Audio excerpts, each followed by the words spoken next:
Kindle, and I wanted to tell the story about how my wife Lilibeth and I were called into the missionary aviation field. And you may have heard the phrase that says, "You make plans, but God directs the steps." And this story kind of uses that format and that phrase and how God worked in our life. So about 2 years ago or so, my wife and I felt like we were being called into the missionary field.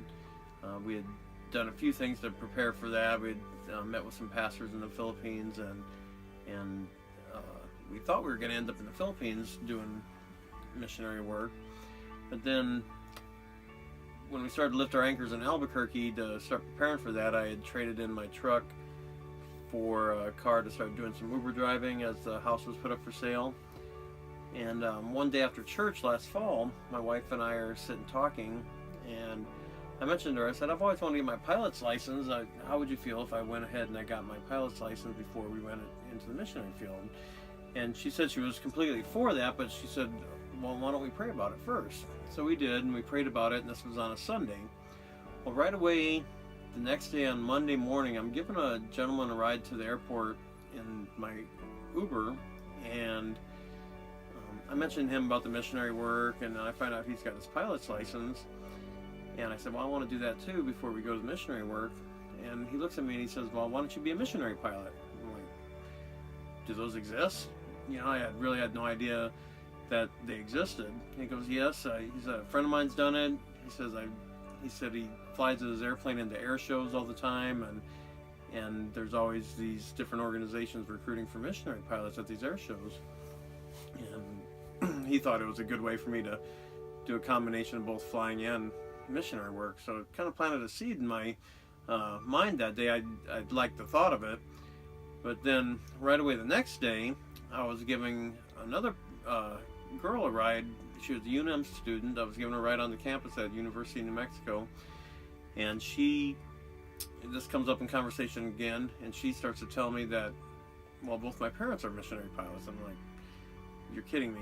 And she goes, "No." She said they fly for an organization called Missionary Aviation Fellowship, that they were in the East or the Asian Pacific region, somewhere around Malaysia, Indonesia, something like that, she said. And so now God's got my attention, and praying about it, two people randomly come with the missionary aviation field in mind. So I talked a little bit about it, and we start looking up things online about missionary pilots. Well, then Wednesday, the very next day after that, I went to the rental car by the airport and picked up a lady, and I was giving her a ride to Santa Fe. And it's about an hour-long ride, and we're talking about a lot of things on the ride. And I'd basically tell her this story like I've told you so far, about the two people coming in after praying about becoming a pilot. And I told her, I think God might be confirming in my life, maybe I should be a missionary pilot. And I didn't even know she was a Christian at the time, but she was sitting in the back seat, and she leaned forward, and kind of like a soft voice, she goes, "Are you ready for confirmation number 3?" And I was like, got excited, got goosebumps on my skin, and I said, "Sure." And she goes, "My husband and I were missionaries in South America for 7 years, and we used to use those plane rides all the time." And so that was all the confirmation I really needed. And I tried to fathom what the mathematical probabilities of us praying about becoming a pilot one day, and then 3 separate people randomly 3 days in a row come into my Uber and start to tell me about having ties to the missionary aviation field. And so we started looking around for school. Another God-led series of events led me to a school called College of Missionary Aviation.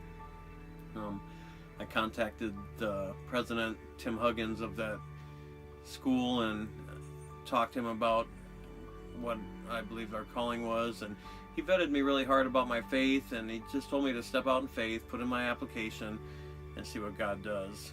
And we did that. We got accepted to the school a couple months later, and now we're on our way to Florida. We're about halfway there. We're in the Dallas-Fort Worth area, and school starts July 2nd, and we're really excited to see where this adventure takes us. And we would really appreciate all your prayers and support, and I thank you very much for listening to my story.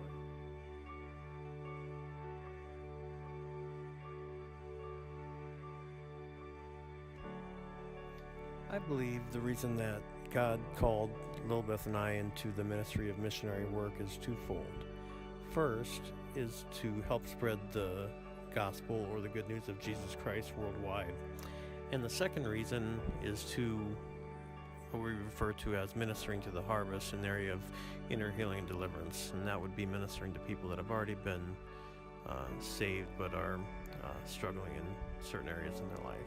And that was the first ministry we were called to, and we're very excited to do